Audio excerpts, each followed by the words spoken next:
स्वागत है आप सभी का शायर सुरेंद्र ऑफिशियल चैनल में।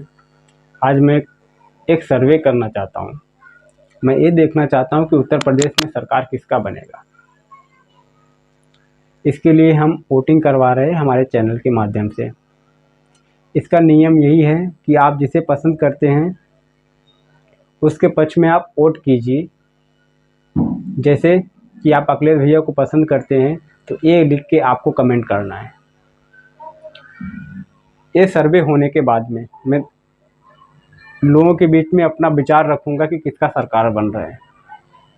आप अखिलेश भैया को पसंद करते हैं तो ये लिखना।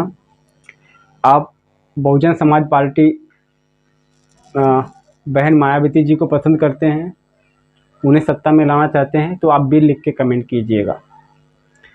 आप कांग्रेस को सत्ता में लाना चाहते हैं तो सी लिख के कमेंट कीजिएगा। आप बाबा योगी आदित्यनाथ जी को लाना चाहते हैं तो जी लिख के कमेंट कीजिएगा। आप ओवैसी को लाना चाहते हैं तो ओ लिख के कमेंट कीजिएगा। बस एक बात ध्यान में रखिएगा, किसी का कमेंट दोबारा नहीं होना चाहिए। किसी का भी अगर दोबारा कमेंट आता है मैं मेरे काउंटिंग में उसे नहीं जोड़ूंगा। तो इस बात को ध्यान में रखते हुए आप कमेंट करना है। और बाकी सभी का मैं वीडियो प्ले करता हूँ एक एक करके। सबसे पहले अखिलेश भैया का वीडियो में प्ले करता हूँ।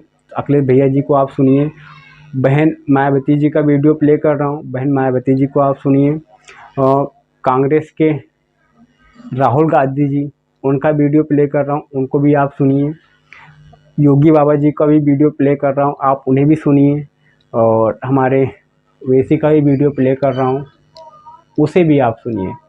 आपको लगता जैसे है कि हमें वोट देना चाहिए, निष्पक्ष होकर वोट कीजिए यार। किसी के इस वीडियो में किसी का अशब्द कमेंट नहीं आना चाहिए।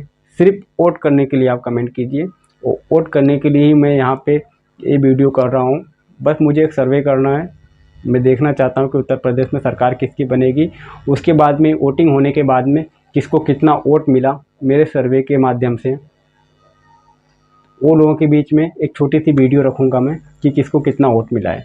तो यार प्लीज़, इसलिए जरूरी है इन्हें वापस भेजना कि अगर पीछे मुड़ के देखें हम तो उत्तर प्रदेश को इन्होंने बर्बाद कर दिया है। आज भारतीय जनता पार्टी के पास कोई ठोस उपलब्धि नहीं है। ये वही भारतीय जनता पार्टी के लोग हैं जिन्होंने किसानों को भरोसा दिलाया था कि सरकार आ जाएगी तो किसानों की आय दोगुनी हो जाएगी। यहां जितने लोग बैठे हैं सब किसान और किसानी से जुड़े लोग हैं।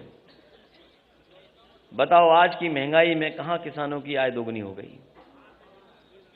और कोई फसल, किसी पैदावार को सरकार ने खरीदा नहीं।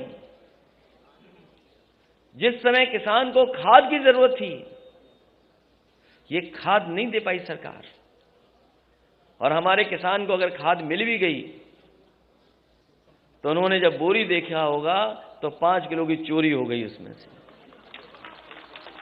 ये भारतीय जनता पार्टी के वो लोग हैं जिन्होंने डीजल पेट्रोल महंगा कर दिया।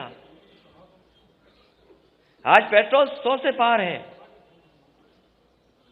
और जिस कंपनी का पेट्रोल डीजल है, इनके गलत फैसलों की वजह से 600% मुनाफा कमा रहे हैं। पिछले अगर महीनों का आकलन करें तो 600% मुनाफा कमा रहे हैं।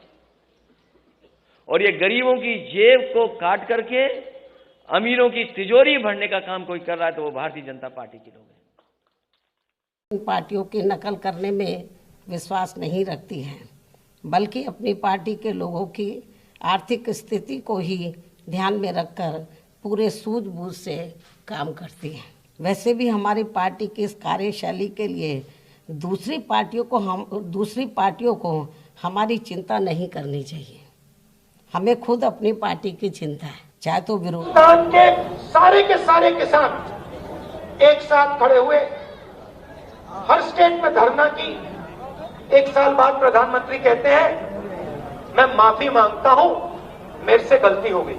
हमने पार्लियामेंट में सवाल पूछा, 700 किसान शहीद हुए, उनको आपने कॉम्पनसेशन दिया, उनकी आपने मदद की। पार्लियामेंट में जवाब मिलता है कोई किसान शहीद नहीं हुए, एक भी किसान नहीं मरा, हमें इसके बारे में कुछ नहीं मालूम। पंजाब की सरकार ने 400 किसानों को कॉम्पेंसेशन दिया है। मैंने वो लिस्ट पार्लियामेंट में रखी और कहा कि देखिए ये 400 किसान शहीद हुए हैं, इनकी आप मदद कीजिए।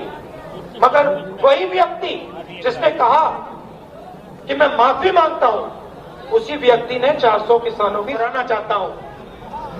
हिंदू जो होता है वो अपनी पूरी जिंदगी सच्चाई के रास्ते पे चलाने में लगा देता है, और हिंदू जो होता है अपने डर को नफरत में, क्रोध में, हिंसा में कभी नहीं बदलने देता है।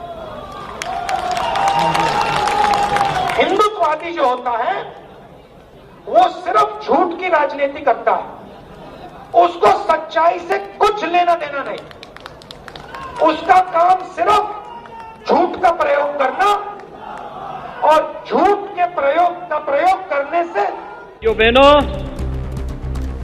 आपकी ताकत, लोकतंत्र की ताकत कितनी मजबूत होती है, आपने उसका एहसास कराया।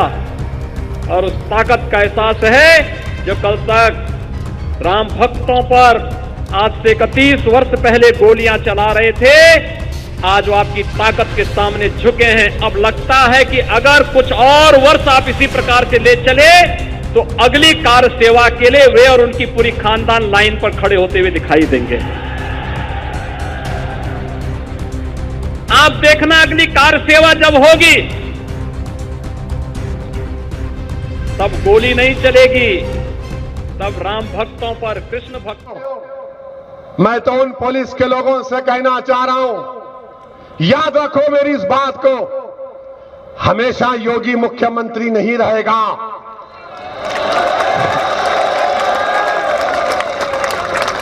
हमेशा मोदी प्रधानमंत्री नहीं रहेगा। और हम मुसलमान वक्त के एतबार से खामोश जरूर हैं, मगर याद रखो हम तुम्हारे जुल्म को भूलने वाले नहीं हैं। हम तुम्हारे जुल्म को याद रखेंगे। अल्लाह अपनी ताकत के जरिए तुमको निस्तो नाबूद करेगा इंशाअल्लाह ताला। और हम याद रखेंगे, हालात बदलेंगे। जब कौन बचाने आएगा तुमको?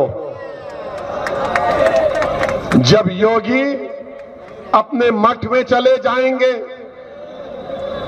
मोदी पहाड़ों में चले जाएंगे, हो सकता है या कहीं पर जाकर रहेंगे।